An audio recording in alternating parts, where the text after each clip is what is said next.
Zoom, mainly because I haven't got a studio, but I've got a lovely picture of the London skyline behind the what's that called? The Eye, and that would have been the old, because that's a real picture.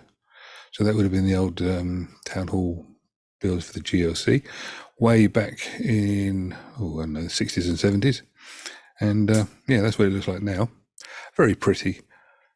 I'm not actually from London. Well, I am actually from the outskirts of London, in actual fact, but I don't live there anymore. I live out in the country, where a lot of people talk with accents that are a bit more like that. They're a little bit more like that, not quite as heavy as that, but they're a bit more like that than what I normally talk with, because I actually talk with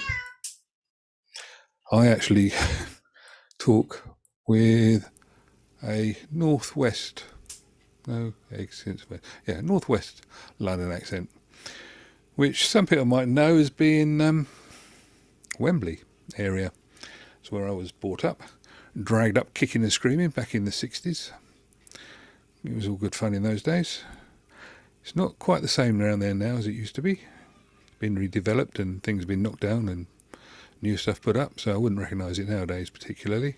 Did go down there a little while ago, just for the fun of it. Anyway, what to talk about? In the absence of anything else, my latest video was quite an interesting one. You may have seen it. It is it's got a picture of a record head and a cross through it. It says it's not important. I was sat on a Facebook page the other day, and somebody was asking about how to calibrate a cassette deck, which is fine, and it's a good place to ask, except that the very first statement was, oh, you got to check the azimuth, because the guy was saying that he had a problem with he wanted to go through the calibration, but he couldn't get the two channels to match. One of them was way down, and the instructions on the actual how to do it on the charts and everything were totally different to what azimuth would be a problem with, because quite simply it said record at -20 and then replay and adjust to suit. And so the first thing on it was, do the azimuth. Well, that's ridiculous, because if you do that, what happens is you just screw up everything else. If there's nothing wrong with the azimuth, there's something wrong with his deck calibration. Why give yourself two problems when you've only got one? Let's try and keep it simple. But unfortunately, like when I was working from my shop, I used to do repairs, and it was quite easy. People would phone up and say, my telly's gone wrong. And you'd say, well, what's wrong with it? And they'd say, well, it must be something simple, because it just went off. And another day you'd get a phone call, say, well, it must be something simple, it's been going wrong for ages. Well, it just shows you how people think. And then you'd get the thing where the sound's gone funny, it must be the heads, must be the video heads.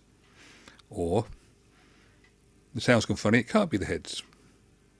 It depended what their mate down the pub or where they worked, what he said, because very often it was just the common thing was.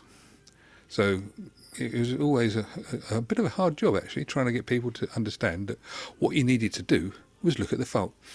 And do you remember old tube, for our international audience, tube televisions and things? That was always interesting, because the normal cure for a tube amplifier or whatever not working is you give it a tap. Well, the taps get heavier and heavier and heavier, and it's quite common to find that a TV that had come in would have a totally shattered case on the inside, possibly a slight dent on the outside, but the entire internal lamination would be shattered where people have been hitting it. Can't be anything serious. When you hit it, it works. Actually, the worst one was, can't be anything serious, because it's been going wrong for weeks, and if I hit it, it'll work for another 3 weeks. Look, bang. Oh my God. Now, what you could do is nothing. Oh, okay, mate, give us a call in 3 weeks, sort of thing, because time is money. They don't want to pay more than they have to. and they've just proved that if you hit it, it works all right for 3 weeks. They haven't proved what's wrong with it. So that was always fun. Anyway, back to the story about the alignment. So the guy is trying to align his cassette deck, and I don't blame him. He's trying to calibrate it. But the first thing he's been told is to alter the azimuth. So if his azimuth was okay, and he's got a problem with the electronics, he's now got 2 problems because he's fiddled with the azimuth. And when he's finished with everything else, it's not going to particularly work so well. He's going to have to get himself something like an azimuth alignment tape, which, as it happens, because everybody has a go at me about these things. Can you see that? No, you can't. Yeah, let me put that there. That is a test tape. It's an azimuth alignment tape. I've had one of these for years, and they're good fun. They do the job, but you don't need to use one of those if there's nothing wrong with the azimuth. So the thing, well, I was back to the story of the cassette head. If you've actually got a cassette head and it's lined up, there is no reason to do anything other than to just use it, because it will always record its own azimuth. Azimuth is the adjustment to make one head match the position that another head was. So if you've got, let me try and illustrate that. If you've got yourself a straight line, the azimuth on that is, if I can get it right, is up and down. But if I do that, the azimuth is, we'll say, 45 degrees, or that is 90 degrees, or that 180 degrees doesn't count. Anyway, so you've got up to 90. So if I record a signal at that angle, when I play it back, as long as the head is at that angle, I'll get the maximum signal off. If I record at that angle, again, it doesn't matter, because as long as I play it back, it will still be correct. But people don't understand that. And because of the way that people get told, Fred down the pub said do this, that's where half the things go wrong. I saw somebody, again on the same Facebook page actually, same Facebook group, was talking about somebody had turned in, they'd actually fiddled with the loose screws, the one with the spring on next to the head, and then wondered why the actual cassette deck didn't sound right anymore. What can you do? That's why, with my channel, try and keep it simple. If you've got an alignment problem, sort out the alignment problem. Don't go and play with the electronics first. One problem at a time. So much easier that way. Anyway, that's it. Right, I was going to talk about something else, which was, I saw also on the same group, people talking about using switch cleaner and contact cleaner, which is fine. The particular guy was talking about a Rotel, Technic's pot needed cleaning, and the first thing somebody said, we use WD-40. Yeah, fine, okay. I would never use WD-40. The majority of people on the group wouldn't use WD-40, but the first thing that somebody wrote on was use WD-40. I'll tell you why I don't use it. Quite simple. If you've got a car and you drive through water and the ignition gets all wet, what do you spray it with? Because you want insulation. You spray it with WD-40, it's water dispersant, and the residue is insulative. Insulative, there's a word for you. So what does that do? It means it keeps the water away and it stops the electricity from tracking through the damp because it's insulating. Do you want your volume control to be insulated? No. So what you've got to do is you've got to use something like this. Now, the famous American one is deoxit, of course, but this is, let's get that right again. This is a famous British one, Servicol. I say British, I don't know if it's a British company, but it's certainly what used to be used in all the workshops I ever worked in, that and the previous generations. It says it's safe for plastic. It probably is. Never spray plastic with anything unless you want it to risk being a problem. But here we go. Right, and the other thing that people have a lot of trouble with is dry cogs and things on their cassette decks. And I've seen some questions about lubrication, so I thought I'd mention that one. What I use, and this is only me, and If you don't agree, please put it in the comments. But what I use is something similar to, although not always this one, that, which is a silicone spray. This has to be a professional one. It's primarily used, it says, it's got Union Jacks on it, so it's got to be good, hasn't it? No. Anyway, it says, funnily enough, it says in 1, 2, 3, 4, 5, 6 languages. That's there, you know, down there. 1, 2, 3, 4, 5, 6. It says silicone spray, and it shows a picture of somebody using it on a door seal of a car. But very good. You can use that to lubricate cassettes, as in cassettes. You know, these things. These things. You can use it to lubricate those, and you can use it to lubricate switches, and you can lubricate, not clean, but lubricate. If you've got a switch that doesn't operate too well, it's made of plastic, spray a bit of that on it. If you've got something that's a little bit sticky, like a, I don't know, a latch or something, spray a bit of that on it. If you've got cogs and things in a cassette deck that you want to get to work properly, spray a bit of that on it. Works wonders. It really does.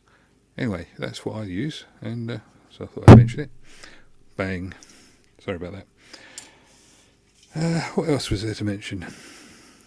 Been doing something strange recently. Trying to learn one of those. Comments below. I won't actually inflict it upon you any more than that. And yeah, there's been some other interesting developments. My battery.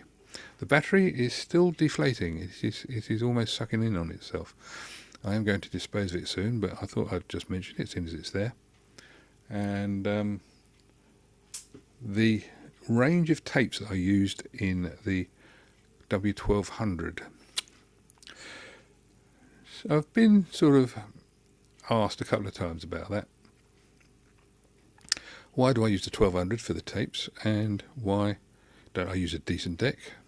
Well, you try and buy, now here's a challenge to you, go out today and buy brand new, with a guarantee, a decent deck. The only one you're going to come back with is a W1200. Tell me that it's expensive. It's 360 quid in the UK, or it was the last time I looked. We Are Rewind has just released a playback recorder, Walkman style, €149. Is that expensive? I don't know. I'd like to try one out. If anybody wants me to try one out, then, you know, tell We Are Rewind, and if they send me one, I'll review it. I'll even send it back to them if they want me to. So, you know, there's a challenge to them. I will give you. I've seen Techmo's done one already, and he's come up with it being his paraphrasing slightly. He said it's not bad. For what it is, it's quite good, and you know, that's fine.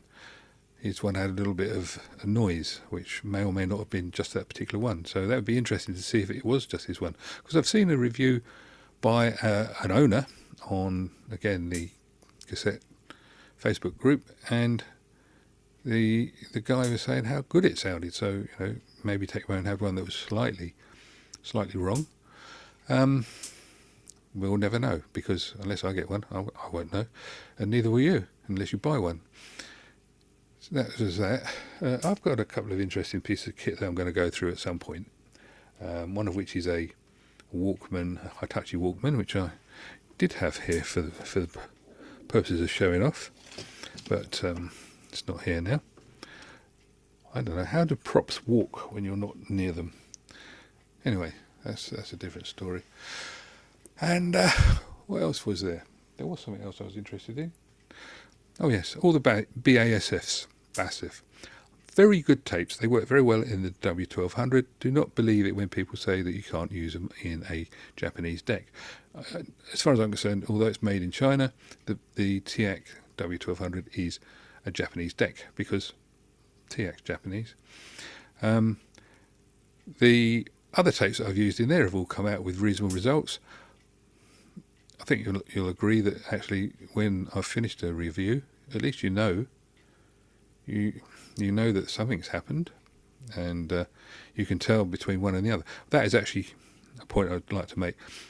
When I compare two tapes, They've both been recorded in exactly the same manner on the same machine with the same signal levels from the same signal sources. So when I show you that one BASF has got a 19 kilohertz response on a W1200, which is a crap deck and doesn't have more than a few K response according to half the people in the world who think they know better, and then you got another one which actually does only just go over the 10K or thereabouts, then you can tell that actually that tape in a machine of standard calibration is not going to give you as good a result as the previous one. The actuality of it is that the tapes are under test, not the machine, because the thing you know is that every time I do one of these reviews, the only thing that changes is the tape, so the results are comparable. Is it the best you could get out of that tape? Probably not. Is it the best that W1200 can get out of the tape? Yes. If you haven't got a W1200, but you've got anything else that has got standard calibration, then you're going to get a similar result. If you've got a Dragon, then you could probably get a better result, or a Revox, or any of those other brands that are really, you know, top notch. And I wish I had one, and I wish I could afford to run one, but I can't. However, if you've got one of those, you're not telling me whether it's going to work in my deck. Well, I'm telling you it will work well in yours. Just think on that anyway. So that was that. It's coming up to, oh, how long we've been on now? It says 2049. There's nothing gone on the chat, so I guess I'm on my own again. Never mind. I will keep on coming out. I might even just to really, you know, just put the nail in the coffin, I might even sing on one of these. You never know. Recordology was the other day, and you know, if he can do it, I can do it. Well, that's my theory anyway. Keep it simple. Open the mouth, sound comes out. Right. Okay. So, in the absence of anything else, and what I will say is, anybody watching, then you know, happy holidays, as they say in some parts of the world. And I know there are loads of holidays for various religions and things that are happening around about now. I am not fully aware of all of them, but I know there's I think it's Hanukkah, and there's an Islamic one and a few others. So if you're in the holiday season, then please have a good time. If you're not in the holiday season, then, well, you know, have a good time anyway. Peace around the world is what we're after, and you know, this is the way life should be. Let's keep it simple. Oh, have you ever wondered why I've got that logo? If you've got any ideas as to why I've got that logo, put them in the comments, and I'll see you another time. I think I shall disappear now. I shall go and have a cup of tea, because I'm English. But my wife, who is also English, will have a cup of coffee. Anyway, catch you another time. Thanks a lot. Like, subscribe. Do whatever you want in that respect. Have a nice, peaceful time. Goodwill to all men and all the rest of it. And I'll probably catch you next Wednesday. Or sometime anyway. Thanks a lot.